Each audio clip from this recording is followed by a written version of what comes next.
Okay, तो एक minute, blur हो गया है।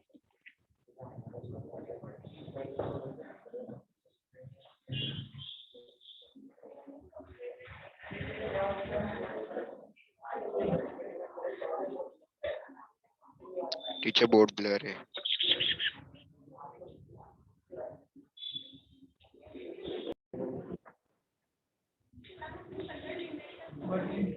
नंतर लास्ट, चलो।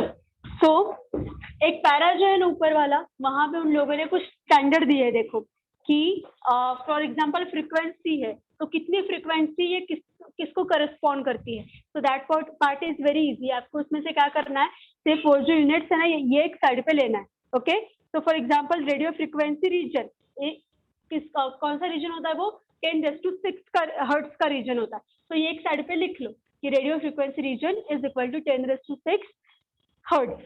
Microwave region is 10⁻10 hertz. चलो लिखो, वो एक साइड पे आपके नोट्स में लिख लो कि radio frequency region is 10⁶ hertz.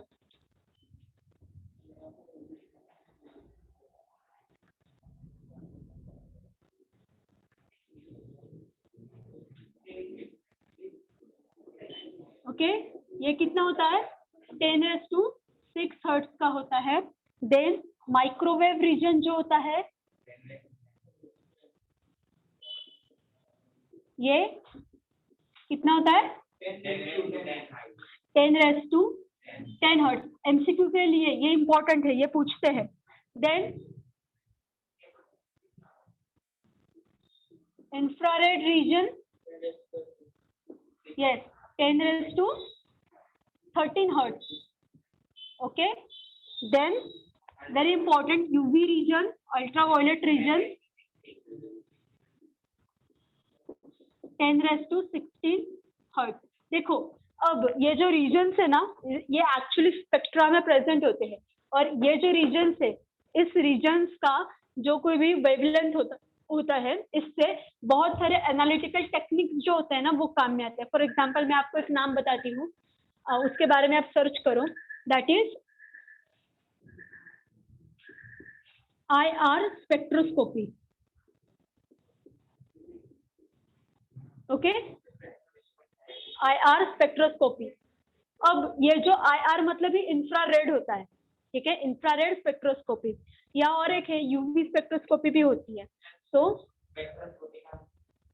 Spectroscopy, उसका क्या हो गया मीनिंग, हाँ बताती हूँ, ठीक है। तो एक्चुअली क्या होता है, स्पेक्ट्रो मतलब it is related to spectrum, okay, and scopy तो पता है आपको, मतलब उससे एनालिसिस करना, राइट, तो मेजर करना। तो एक्चुअली ये जो स्पेक्ट्रोस्कोपी होती है ना, इसमें स्पेक्ट्रम्स होते हैं अलग अलग, right from your infrared spectrum to UV spectrum. Okay, ऐसे सारा पूरा कलर्स का स्पेक्ट्रम होता है, और उसमें आप आपका केमिकल कंपाउंड डालते हो which is under investigation. Okay, और फिर उसमें कितना लाइट उसमें से पास होता है, ओके, ये जब आप स्टडी करते हो तो आपको उसका कॉन्सेंट्रेशन पता चलता है। बेसिकली इसको अगर आपको समझना है ना, तो उसके पहले आपको कलरीमेट्री समझनी चाहिए। कलरीमीटर ऐसा एक ऐसा बॉक्स होता है, मशीन होता है, ओके, तो कलरीमीटर पहले समझो, फिर आपको स्पेक्ट्रोस्कोपी समझ में आ जाएगी। ओके, तो वेरी इंटरेस्टिंग, और इसमें बहुत सारा स्कोप होता है एनालिसिस के लिए।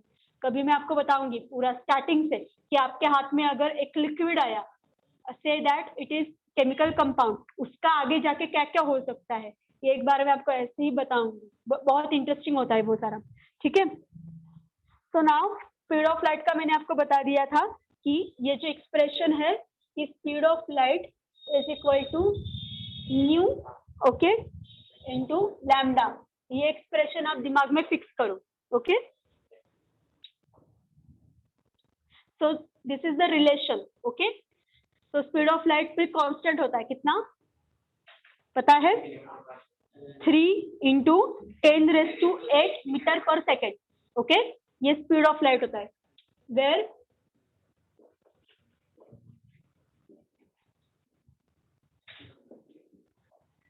ओके, ये स्पीड ऑफ लाइट होता है। सो नाउ अब यहाँ पे देखो कि एक्चुअली ये सब कुछ अब सामने आ रहा था, ओके, कि इलेक्ट्रोमैग्नेटिक वेव ऑफ रेडिएशन होती है, so some compound absorbs the radiation, okay, some emits the radiation, ये पता चल रहा था. so यहाँ पे एक साइंटिस्ट था, वेरी इंपॉर्टेंट साइंटिस्ट, और उसका कंट्रीब्यूशन भी बहुत है, जिसका नाम था मैक्स प्लैंक, ओके. और इस मैक्स प्लैंक ने क्या किया, इसने एक बहुत इंटरेस्टिंग कंसेप्ट हमारे सामने लाई, that is known as, yes, पर उसको क्वांटम थ्योरी बोलने के पहले उसने बोला ब्लैक बॉडी रेडिएशन, और इसके ऊपर फिर क्वांटम थ्योरी आ गई, ब्लैक बॉडी रेडिएशन, ये उसने हमें बताया, ओके. और फिर क्वांटम क्या होता है, क्वांटम फिजिक्स या ब्रांच आपको पता होगी. तो व्हाट इज क्वांटम बेसिकली, क्या ब्लैंक हो गया, yes, black body radiation, right. So what is quantum basically, क्या होता है क्वांटम?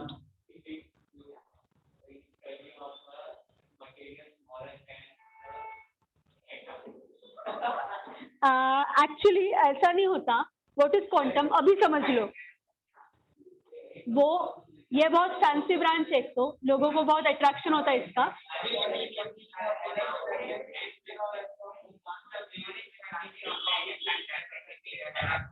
बस बस, ओके, बस बस बस. अरे रिकॉर्डिंग चल रहा है, आप लोगों को थोड़ा समझता है कि नहीं, ये सारा रिकॉर्डिंग में आना चाहिए क्या फिर?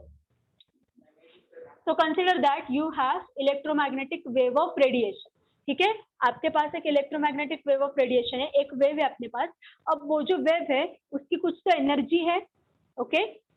तो उसके पास तो बहुत भर के एनर्जी है, इतनी भर के एनर्जी हमारे काम के नहीं है अभी के लिए, पर एक्चुअली वो एनर्जी का पार्ट जो फोकस में है और वो रेडिएशन कॉज कर रहा है, that part is known as quantum, right.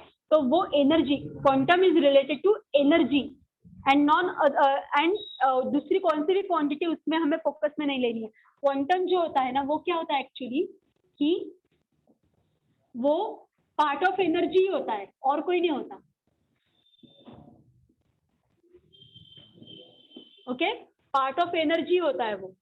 पर कौन सी energy, that energy which is caused by electromagnetic wave of radiation, और वो एनर्जी जो ये रेडिएट करने के लिए, इमिट करने के लिए, ट्रांसफर करने के लिए काम आ रही है, that small part is known as quantum, ठीक है. सो ये energy utilization, energy consumption, electromagnetic wave का ऑफकोर्स, ये सारा स्टडी जहां पे चलता है that is quantum physics, right. So now यहाँ पे ये जो मैक्स प्लैंक था ना, इसका सबसे बड़ा कंट्रीब्यूशन क्या था इस थियरी में, कि लोगों को क्या लगता था कि जो एनर्जी है उसका रिलेशन एम्पलीट्यूड से है, right, because amplitude gives you the actual intensity, ऐसे उनको पता था. पर ये पहला था जिसने ऐसा प्रपोज किया और प्रूफ भी दिया कि इलेक्ट्रोमैग्नेटिक वेव ऑफ रेडिएशन जो कुछ भी है, फॉर एग्जाम्पल इलेक्ट्रोमैग्नेटिक वेव है अपने पास, तो ये जो वेव है उसका जो सारा इंटेंसिटी होता है, ये सारा कंट्रीब्यूशन होता है, ये फ्रीक्वेंसी के ऊपर रिलेटेड है एंड नॉट दी एम्पलीट्यूड. ये इसने यहाँ पे प्रूव किया कि जितना फ्रीक्वेंसी ज्यादा उतना इसकी इंटेंसिटी ज्यादा, क्योंकि जब हम कल स्टडी कर रहे थे, राइट, तो अब हमने वो डायग्राम निकाली थी, एम्पलीट्यूड लिखा हमने उसके ऊपर, और हमने क्या बोला कि इंटेंसिटी किससे समझती है, एम्पलीट्यूड से. पर वो तब का अंडरस्टैंडिंग था, इसने हमारे सामने लाया कि this frequency is important, right, this frequency is the important. और इसने एक एक्सप्रेशन दिया, capital E is equal to H nu, okay, ये एक्सप्रेशन इसने यहाँ पे दिया. So now here what is H? H is called as Planck's constant. H is Planck's constant, okay. And इसकी जो वैल्यू है H की, वो वैल्यू बाद में कैलकुलेट की गई 6.626 into 10⁻⁴ minus 34 joule per second. By joule, joules क्यों? राइट, एनर्जी का ही है ना, वो एनर्जी का स्टडी है वो, इसलिए वहां पे जूल्स है। एंड जूल्स यहाँ पे क्या है? Second. Also second is important क्योंकि ये टाइम रिलेटेड स्टडी है। ओके, ये समझ लो, ऑल दिस इज टाइम, एक मिनट, टाइम रिलेटेड स्टडी। हाँ बोलो। जूल्स पर सेकेंड दिया है,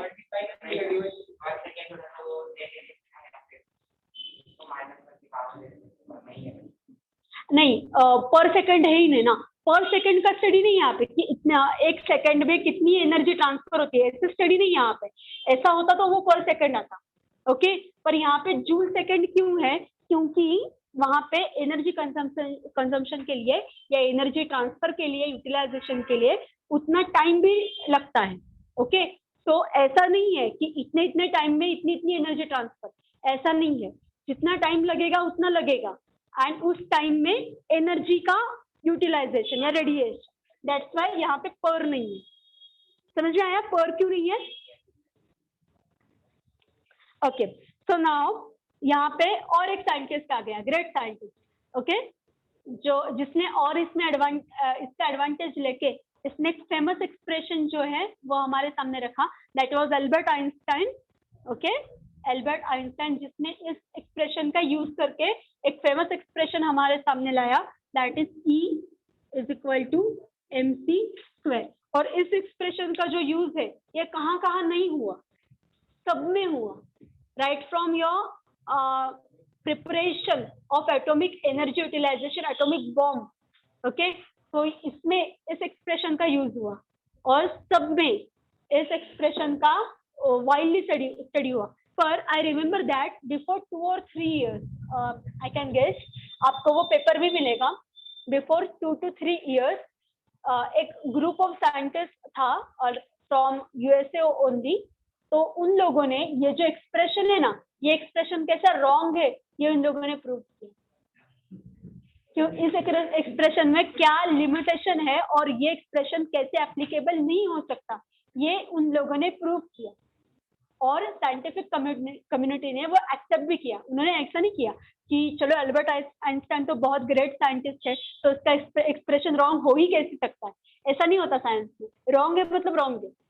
राइट, आपको पता है ना, पीरियोडिक टेबल में भी पता होगा, मेंडेलीव का पीरियोडिक टेबल एक्सेप्ट हुआ, पर उसके पहले जो पीरियोडिक टेबल थे तो उसमें उन्होंने उनको रिजेक्ट किया ही ना। राइट, पर आइंस्टाइन की बात अलग है। आइंस्टाइन बहुत ऐसा फेमस साइंटिस्ट है और ग्लैमर है उसका, खुद का हीरो है, मतलब वो साइंटिफिक कम्युनिटी का। राइट, पर उसका एक्सप्रेशन रॉन्ग है ये एक्सेप्ट करना पड़ा। ऐसा कर सकते हैं, कितना भी बड़ा साइंटिस्ट होने दो, उसके थियरी को आप भी रॉन्ग प्रूव कर सकते हो, provided that you should have firm and strong evidence. ठीक है,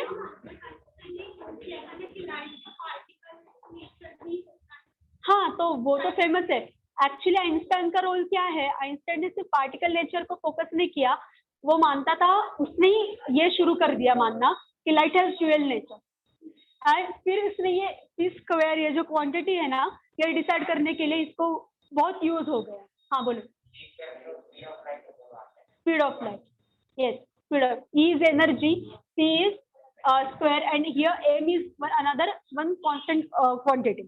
ठीक है, सो यहाँ पे एक बहुत इंपॉर्टेंट सेंटेंस ध्यान में रखो कि what is electromagnetic radiation, basically depending upon the this Planck's theory, कि electromagnetic radiation as a stream of photons of energy that is h nu। समझ में आ गया? हम बार बार इलेक्ट्रोमैग्नेटिक रेडिएशन बोल रहे हैं, पर क्या है वो actually? That is nothing but the stream of photons. Okay, photons हमारे light particles. Okay, light particles मतलब फोटॉन्स।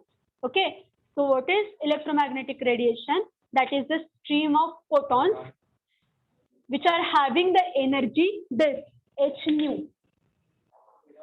अब न्यू किसे बोलते हैं बताओ, न्यू किसे बोलते हैं, कल देखा है हमने फ्रीक्वेंसी को।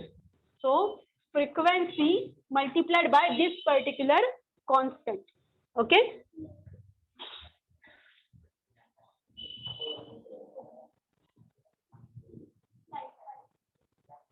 और फिर आइंस्टाइन आया और उसने एक इंपॉर्टेंट थियरी यहाँ पे पुट फोर्थ की, that is photo electric effect. ये इफेक्ट आप मुझे बताने वाले थे, सर्च किया क्या, photo electric effect?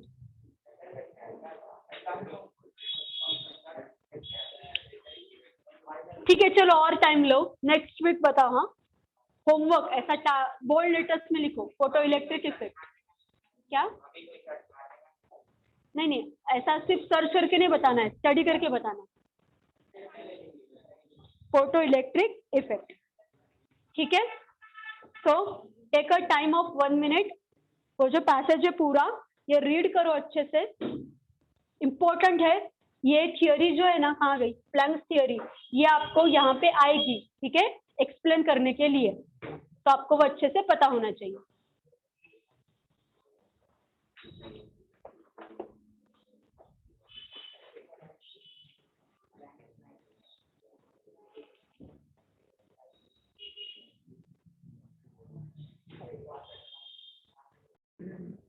Okay, so now I will tell you 5 words. Okay, those are series actually, series in spectrum. उसका यूज कैसा होता है ये बाद में बताऊंगी, पर सिर्फ आपको वो सीक्वेंस ने लर्न करने, इजी एकदम, ठीक है। One is Lyman, okay, Lyman,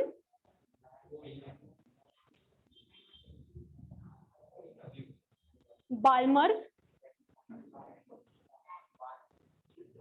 Lyman Balmer, आगे क्या है, पाश्चन, पाश्चन,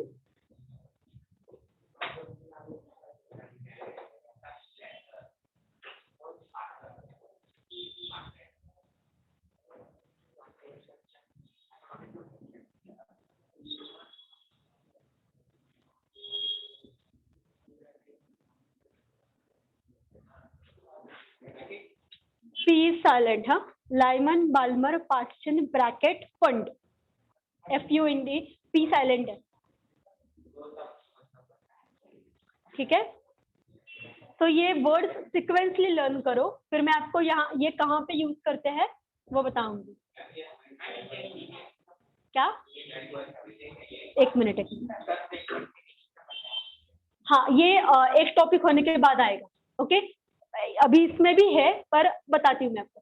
KLMN, ये शेल पता है ना आपको, कैसे डिनोशन है इसको, के शेल, ये किसने, ये एटम बोला क्या कि मुझे के नाम दो, नहीं ना, तो ये हमने नाम दिया है, वैसे ये स्पेक्ट्रम के सीरीज के नाम है, पर इनका यूज कब होता है ये आपको बताती हूँ। हाँ बोलो क्या कहना है आपका, हाँ फिर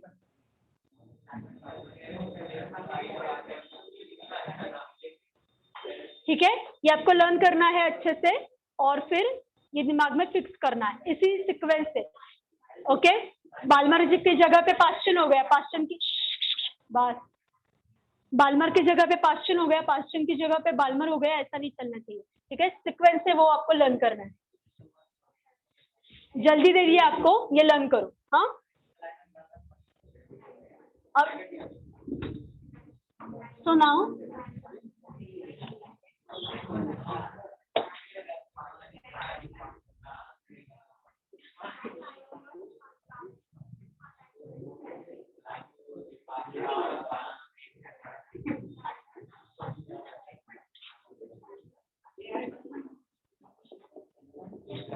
चलो तो बस घर पे करो, घर पे करो। सुनो, अब यहाँ पे एक इम्पॉर्टेंट टॉपिक अब स्टार्ट होने वाला है, that is the line emission spectra of various atom, okay. अब यहाँ पे हम सबसे पहले हाइड्रोजन को लेते हैं, इसका रीजन ये है कि उसका सबसे सिंपल, एकदम सिंपल, दिमाग को कोई मतलब ऐसा प्रेशर ही नहीं आता, इतना सिंपल उसका लाइन एमिशन स्पेक्ट्रा है। पर सबसे पहले आपको ये समझना है कि what do you mean by this line emission spectra, ठीक है, ये एग्जैक्टली क्या होता है, उल्टा शुरू करेंगे। ओके, स्पेक्ट्रम क्या होता है?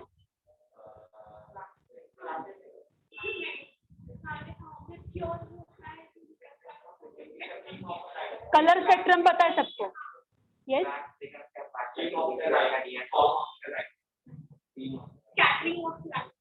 Okay, so can we say like this कि एक पैटर्न होता है स्पेक्ट्रम में, ओके, और हमें एक ऐसा पूरा इंडेक्स मिल जाता है, डिफरेंट डिफरेंट ऐसे इंडेक्स हमें उसमें मिल जाते हैं, राइट? Agree with this?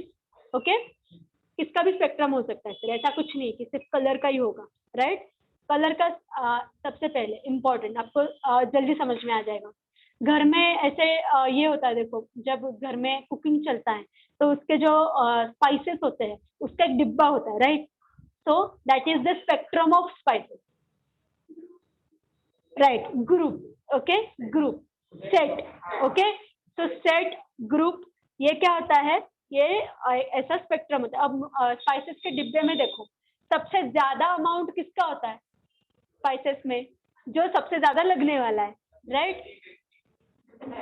तो और सबसे कम क्या होगा, ये वो आपके इसमें आता है, देखो क्या होता है आपका पुलाव होता है, पुलाव में डालते हैं देखो तमाल पत्र, हाँ, तेजपात, राइट? तो उसका बस, तो उसका अमाउंट जो होता है वो सबसे कम होता है क्योंकि वो कम लगता है, राइट? तो same is applicable in here spectrum, okay? तो सबसे ज्यादा जिसका अमाउंट होगा उसका स्पेक्ट्रम बड़ा होगा, जिसका अमाउंट सबसे कम उसका जो पोर्शन होगा वो कम होगा, okay? That is the logic of your spectrum. अब देखो ये हाइड्रोजन का स्पेक्ट्रम क्या बताता है, या कौन सा भी एटम जो होता है उसका स्पेक्ट्रम क्या बताता है? अब यहाँ पे जो स्पेक्ट्रम है ये किसका है? इमिशन का है। इमिशन मतलब क्या? How much energy is emitted by that particular atom, उसका pattern, that is line emission spectrum. Repeat करना है, ओके? जितनी एनर्जी वो एमिट करता है, ओके, जितनी भी एनर्जी वो एटम इमिट करता है, ओके, उसका पैटर्न मतलब लाइन एमिशन स्पेक्ट्रा, ठीक है? तो ये जो इमिशन है ये कौन से फॉर्म में होता है? It is in the form of radiation, okay, radiation में होता है। अब यहाँ पे कल मैंने जो आपको 2 टर्म्स बताए थे वो टर्म्स यहाँ पे आएंगे कि when this radiation are absorbed by any kind of atom, और एटम नहीं करता डायरेक्टली, इलेक्ट्रॉन करता है, okay, then that electron is called as excited electron. The electron is in the form of or the state of excitation, ठीक है? और जब उसके पास एनर्जी नहीं होती है, वो कोई भी एनर्जी रेडिएट नहीं करता, या जो एनर्जी उसने रेडिएट की है वो इमिट कर देता है और उसके पास एनर्जी अकाउंट 0 होता है, उसको बोलते हैं it is in the state of relaxation, और उस स्टेट को कहा जाता है ग्राउंड स्टेट, राइट? उस स्टेट को बोला जाता है ग्राउंड स्टेट, जब एनर्जी उसके पास नहीं होती या पहले होती है और बाद में वो इमिट कर देता है, अब उसके पास कोई कुछ नहीं, that is the state of relaxation और ग्राउंड स्टेट, ठीक है? क्या हो गया? सामने देखो, सामने देखो, बस सामने देखो, ठीक है? तो ground state and excited state, okay? तो ये समझ में आ गया इसमें से डिफरेंस क्या है दोनों टर्म में से? अच्छे से समझ में आ गया? ये इंपॉर्टेंट है, ओके?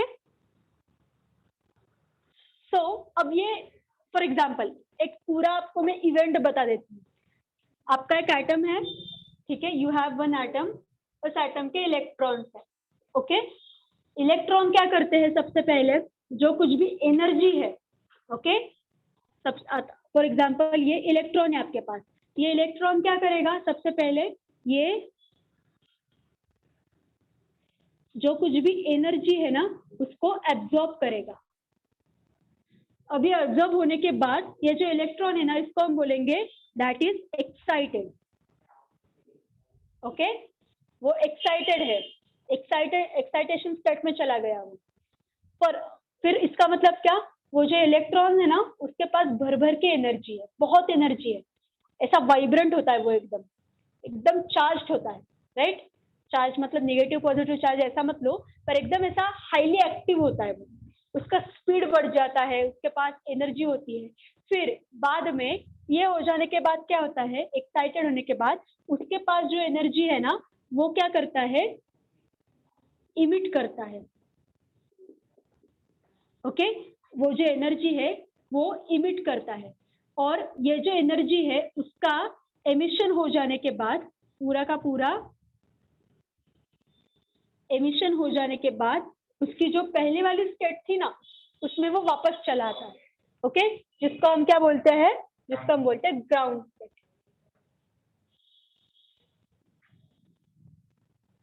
ओके, सो यहाँ पे एब्जॉर्ब एनर्जी जब वो एमिट करता है, तो एमिट करने के वक्त वो कुछ पैटर्न दिखाता है। ओके, यहाँ पे एक पैटर्न दिखाई देता है, पैटर्न ऑफ रेडिएशन। ओके, यहाँ पे पैटर्न ऑफ रेडिएशन मिलता है, जिसे हम बोलते हैं स्पेक्ट्रम। समझ में आ गया अब अच्छे से, अब क्लियर हो गया होगा कि what is line spectrum.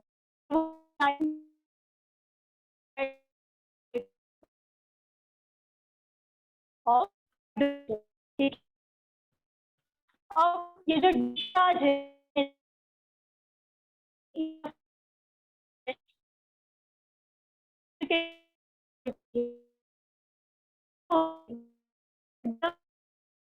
vibrant state. Okay, see the figure.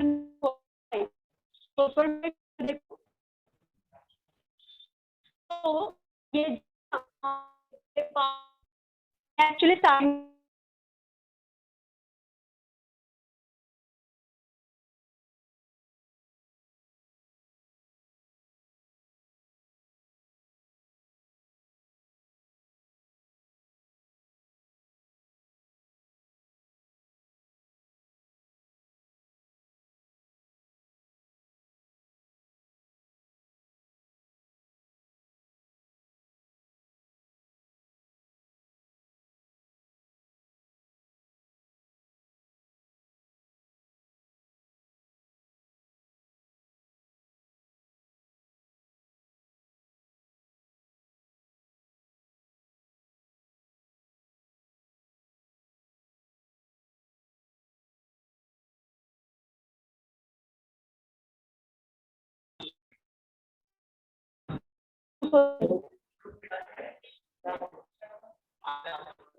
okay.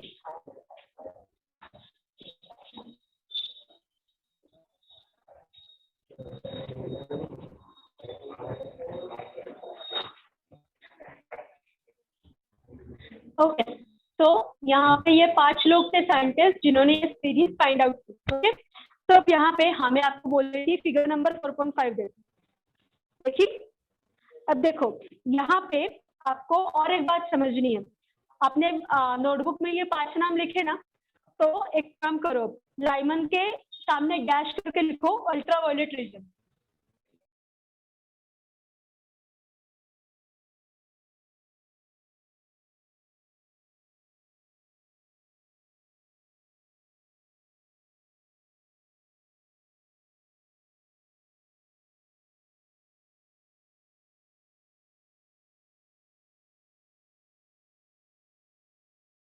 Part में देखेंगे, क्योंकि हाइड्रोजन के स्पेक्ट्रा में ना, हाइड्रोजन का जो स्पेक्ट्रम होता है ना, इसमें ये 3 ही सीरीज आते हैं। कौन से लाइमन, बाल्मर एंड फास्टर, 3 ही सीरीज आते हैं।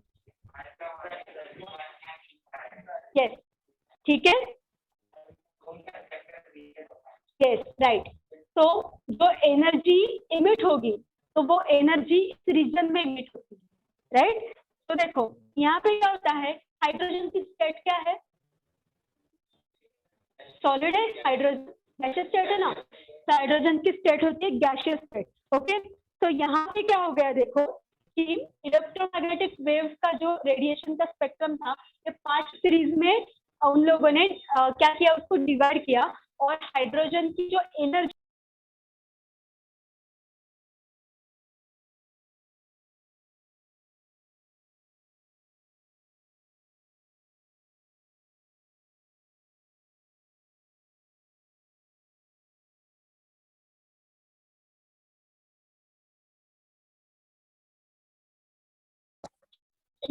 होते हैं ना, उनके इलेक्ट्रॉन की एनर्जी बहुत ही हाई होती है। किसकी होती है हाई? जो बेसिकली अनस्टेबल होते हैं, राइट। तो आपका पीरियोडिक टेबल ना, उसमें जो वाला लास्ट वाला पार्ट है, जिसमें कुछ एम्प्टी स्पेसेस भी होते हैं, देखो, तो वहां पे इनकी टेंडेंसी बहुत ज्यादा होती है, that's why they become radio isotope, right. तो रेडियो आइसोटोप वो बनते हैं हमारा, नहीं, यहाँ पे हम सिर्फ हाइड्रोजन की स्टडी करेंगे। जब आप उसको H2 बोलते हो ना, तो ये सारा पार्ट थोड़ा सा डिफरेंट हो जाए।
और एक थिंग, ये जो स्पेक्ट्रा है, ये क्या है, ये यूनिफॉर्म है क्या? बिल्कुल नहीं।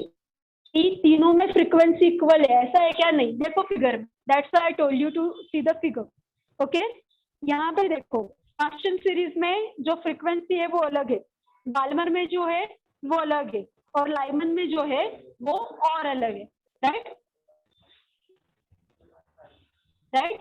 तो यहाँ पे इन पांच, इतना ही थोड़ा सा लेंगे हम लोग, कि इन पांच साइंटिस्ट ने ऐसा क्या किया, सीरीज डिस्कवर किया, मतलब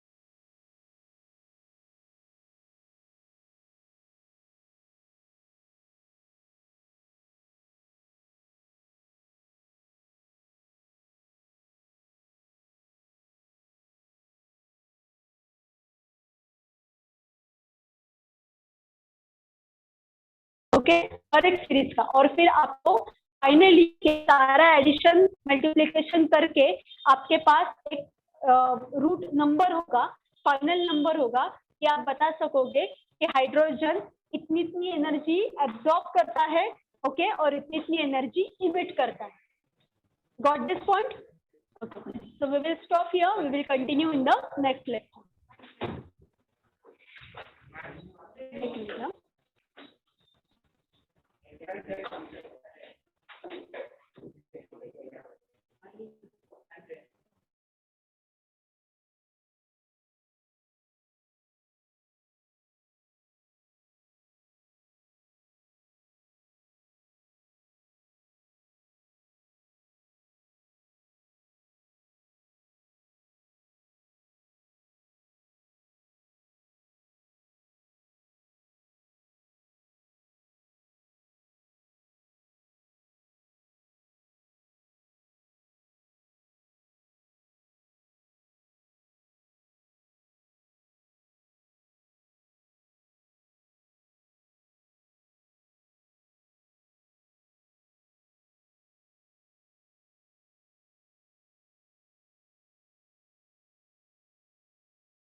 हेलो हेलो